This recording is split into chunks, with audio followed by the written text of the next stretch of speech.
Beautiful, Adam. The difficult second album syndrome is something that people talk about again and again. You just seem to have bypassed that, because already your book is up for 2 awards and it's only like the first day.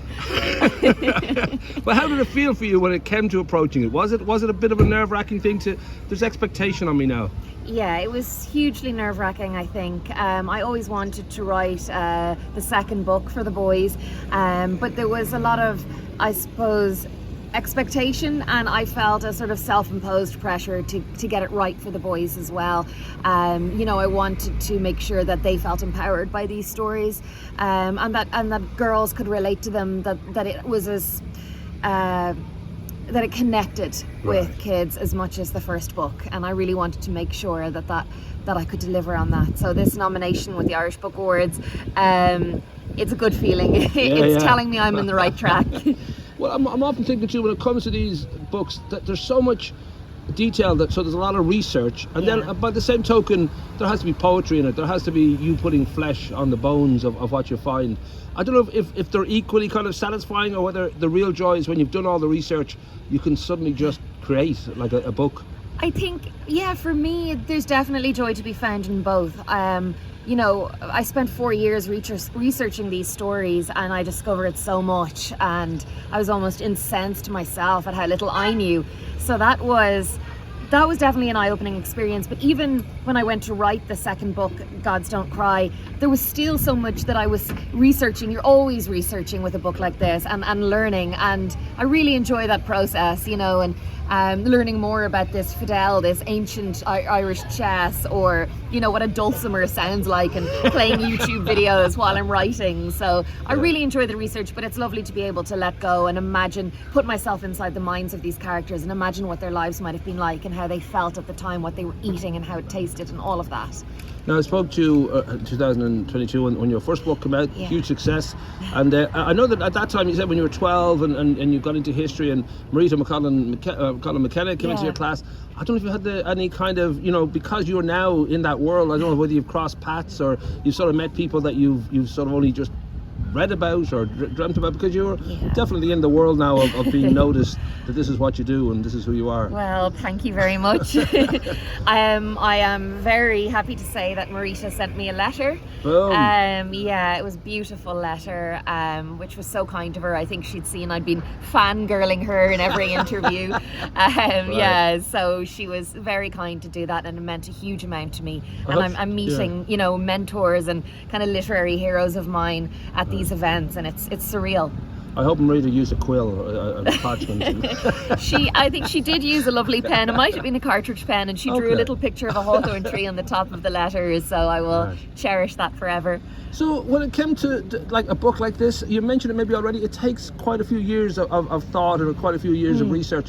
Now my big fat head is shadowing. Oh no, sorry, the sun is coming down. It's just coming brighter. Sorry about that. No. But when it came to that side of it, I mean, how many, was it 4 years you said, or how long? It was 4 years of research and developing the characters as well, because for some there's a lot of information and it's all about how you distill it and piece it together. For others it's a very scant amount of information, and for me that required a bit more investigative journalism, kind of understanding the etymology of their name and how that might lend itself into their story, talking to Celticists and various other academics who have been invaluable to me, and getting a little bit more insight reading academic papers. So that was a long process, and I was doing that almost simultaneously for the male and female gods.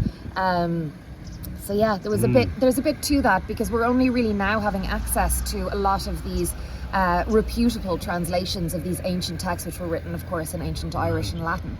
And for a long time, an average Joe like me couldn't have had access to those manuscripts without requesting permission, going to museums, sometimes over into Britain and continental Europe. So the fact that we're getting these respected translations, and we can even access some of them online now through like the Celt Project and UCC, it's game changing.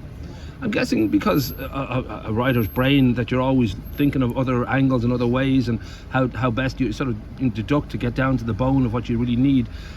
In that sense too, there must be probably other styles in your head. I don't know whether you're thinking, I'd love to do a novel, or I'd love to go Raymond Chandler on this one. I'm sure it's kind of wide open in that, you can flex a different muscle as time goes on. Yeah, definitely. I think what's great about these short stories as well is that each god or goddess has such a different personality, and they come alive so differently in my head that the style of storytelling can vary a little. So I have certain stories that lean more into the age-appropriate horror genre. There are others that maybe are much more focused on nature and, you know, the senses, and I get a little bit more literary with them. And then there are others. I did one recently about Crom Cruach, who was a god from Cavan. And was from really Cavan? From Cavan. A god? Yeah, Are you sure? I'm sure. Really into human sacrifice, and I just went mad with that one. I just had a bit of fun with it. I usually make them much more coming of age stories and give them a lot of a, you know, strong character arc, and I just went really primitive with this one. So it's something a little bit different than readers will be used to seeing from my stories. So I've experimented a bit within the pages. Now we'll link for the vote for the Irish Book Awards, and also just link back to your original book and to this one.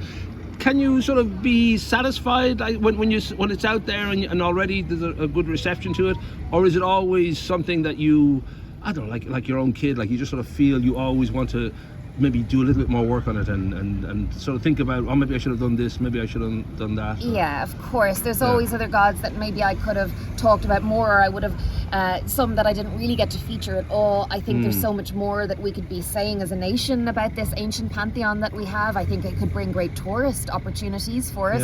And it just hasn't really been they're not in the collective consciousness to the extent that I would love to see. I mean, the Norse gods have had such a revival through Marvel, and you know, that brings tourism and that brings national pride, you know, for the countries associated with that pantheon and that culture.